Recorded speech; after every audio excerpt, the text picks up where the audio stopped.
The Olympic truce goes back to ancient Greece, where athletes from rival city-states were given safe passage to and from the Games. The idea has been affirmed in many UN General Assembly resolutions. The last one was introduced in 2007 by China, host of this year's Summer Games. A coalition of activists wants the truce to apply to Darfur.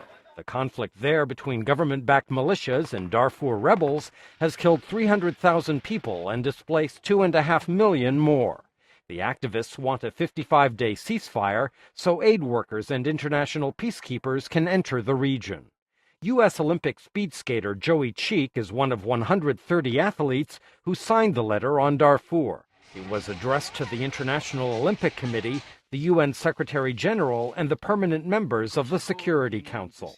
Cheek spoke at a Washington news conference. The Olympic truce should be observed before, during, and after the Olympics, as is traditionally the case, and would give the international community a rare opportunity to take concrete steps towards protecting civilians in Darfur and throughout the region of Sudan. I hope this will stand as an example for other movements, because I truly believe that what we are trying to do is in the best spirit of the Olympic Games. China is Sudan's biggest trading partner. It imports nearly 2/3 of Sudan's oil. Darfur activists have labeled the 2008 Games the Genocide Olympics. China says this is unfair and inaccurate. But activists say Beijing could pressure Khartoum to bring the violence in Darfur to an end.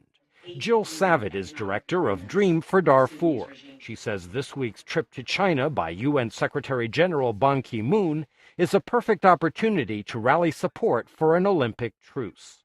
We call on the Secretary General and President Hu to stand together, demanding the Olympic truce for Darfur.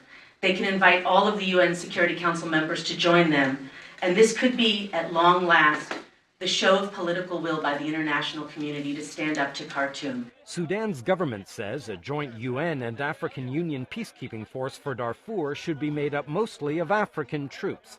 That demand has caused long delays in sending peacekeepers to the area. Michael Bowman, VOA News.